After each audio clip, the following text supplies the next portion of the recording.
У серіалі «Три апозіцыянеры, два чыноўнікі» мы працягваем распавядаць пра беларусаў, якім не ўсё роўна. Сёння мы прыехалі ў Светлагорск, дзе за правы людзей змагаецца настаўніца Алена Маслюкова. Добрый день, я Алена Маслюкова. Народилася і живу ў Светлагорску. Працавала ў школе, зараз займаюся праваабарончай дзейнасцю. Дапамагаю людзям вырашаць іх праблемы. І імкнуся вырашыць самую вялікую праблему у нас у горадзе. Гэта праблему шкодных выведаў з завода беленай целюлёзы. Па дарозе да завода беленай целюлозы Алена Маслюкова распавядае, што супраць яго з'яўлення падпісалася больш за 10 000 жыхароў, але ўсё марна. І шкоднае прадпрыемства з'явілася ўсё-такі на ўскраіне горада. Краіне і свету, як мне сказалі в адміністрацыі прэзідэнта, патрэбна целюлёза.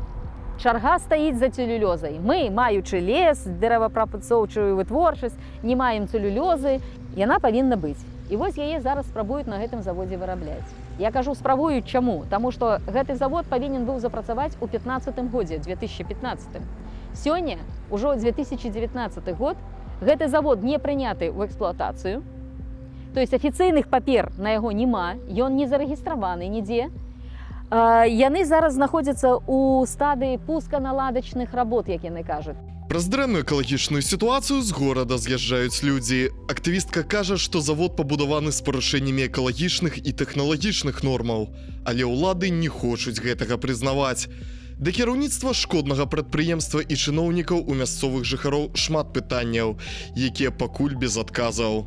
Выйсці на поўную магутнасць завод не можа, а таму выкіды адбываюцца шкодных рэчываў і перш за ўсё метилмеркаптана, які з'яўляецца адносіцца да другого класа небяспекі, які вельмі шкодзіць, моцна шкодзіць здароўю людзей і дзяцей. З пытаннямі, якія непакояць светлагорцаў, Еўрарадыё звярнулася да галоўнага інжынера прадпрыемства Александра Камандзірчыка, які распавёў, што ніякіх шкодных выкідаў завод не робіць. Хочу вас пригласить в город Светлогорск, чтобы вы убедились сами. Какой тут есть запах, как что делать. Предприятие работает в штатном режиме, запахов никаких и нету. А Маслюковой нужно будоражить только людей, и все. И это все надуманное. То, что она говорит, что где-то кто-то какие-то выбросы делает. Приезжайте, посмотрите.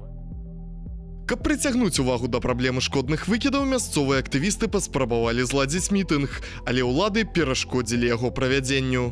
Заявілі да 1000 чалавек удзельнікаў і падалі заяву згодна заканадаўству ў выканкам. Атрымалі свята. Значит, вось тут, вось гэта бетонная пляцоўка, вось это вот заасфальтаваная была, занятая нейкімі палаткамі. Значит, тут імітавалі свята. Дарэчы, праводзіць масавыя акцыі ў Светлагорску можна толькі на спартыўным стадыёне «Бумажнік», прычым выключна на правым яго баку. Вось тут альтэрнатыўныя масавыя мерапрыемствы не праводзіліся ніколі, ні разу. З 2016 года рашэннем выканкама менавіта гэтае месца вызначанае для правядзення масавых мерапрыемстваў у горадзе. І, наколькі я разумею, канстытуцыйныя правы ва ўсіх роўныя. Так? Людзі павінны карыстацца і могуць карыстацца гэтым правам данесці сваю думку, свой голас людзям. І выканкам прымае рашэнне. Правая трыбуна стадыёна «Бумажнік». Правая трыбуна – это якраз вось тое месца, дзе мы знаходзімся з вами. Так? Месца каля правай трыбуны. То есть мы не мусім тут сядзець, а быць вось на гэтай лужайкі, вось сярод вось гэтых металёвых канструкцыяў, пэўна, я не ведаю, гэта цяжка зразумець. Да таго ж, вы бачыце, што агароджа тут бетонная, 2 метра ў вышыню. І скажыце, калі ласка, што я са сваім 1,50 м магу данесці людзям, стоячы тут і праводзячы гэтае масавае мерапрыемства. З Аленай мы ідзем па вуліцах Светлагорску. З ёй вітаюцца былыя вучні, іх бацькі, кіроўцы аўтобусаў. 27 год Алена адпрацавала настаўніцай гісторыі і грамадазнаўства ў школах Светлагорску.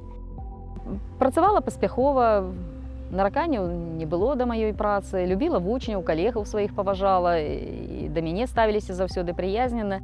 Все нечаканасці пачаліся ў канцы навучальнага 2014 года.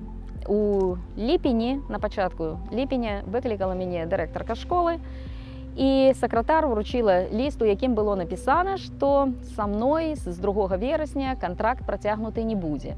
Па якой менавіта прычыне Алена засталася без працы, настаўніца не ведае і дагэтуль. Версія ўхадзіла розных, мноства. но все яны сцікаюцца хутчэй за ўсё да палітычнай падаплёкі. Таму што якраз у 2014 годзе здарыліся гэтыя сумна вядомыя падзеі в Украіне, і многія калегі і вучні таксама распытвалі і ваш погляд, вось вы як гісторык, як вы гэта пракаментуеце, распавядзіце, раскажыце. Ну, я і расказвала, як я разумею. Я расказвала, што такое сепаратызм на уроках на прыкладзе Донбаса, Крыма, так? То есть на прыкладзе тых падзеяў, якія адбываюцца. Навошта расказваць нешта аморфна, калі вучань павінен ведаць рэаліі жыцця і арыентавацца ў гэтых рэаліях жыцця. Пасля звальнення калегі тэлефанавалі настаўніцы са спачуваннямі, але адкрыта заступіцца ніхто не адважыўся. На былых калегаў Алена крыўду не трымае, бо ўсё, на яе думку, атрымалася заканамерна. Зрабіла ўлада ўсё дзеля таго, каб грамадства раз'яднаць. Замест таго, каб сфарміраваць грамадзянскую супольнасць, яе расфарміроўвалі ўсімі магчымымі спосабамі. І яе расфарміравалі. Людзей загналі, кожнага загналі, разумееце, у сваю нішу, вось сидзі там, капашыся і бойся.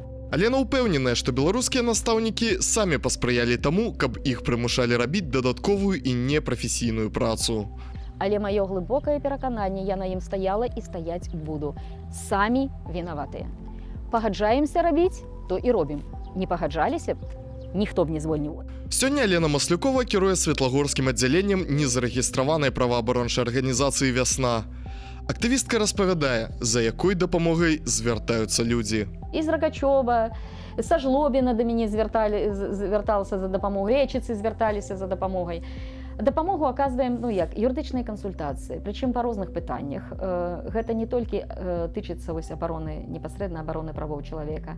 Жыхарка Светлагорску дадае, што ў параўнанні са школьнай працай яе жыццё стала больш напружаным. Але навошта ўсім гэтым займацца? Правы чалавека перадусім. Вось. Таму тое, што я зараз гэтым займаюся, гэта, мабыць, лагічна выцякала з усяго папярэдняга майго жыцця. Пэўна, гэтым і павінна было скончыцца. Я таксама стамляюся, часам бывае столькі справаў, што не паспяваеш галавы падняць, а часам бывае і палёгка пэўная. Не, калі мяне пытаюцца, як справа, я заўсёды кажу, не дачакаюцца.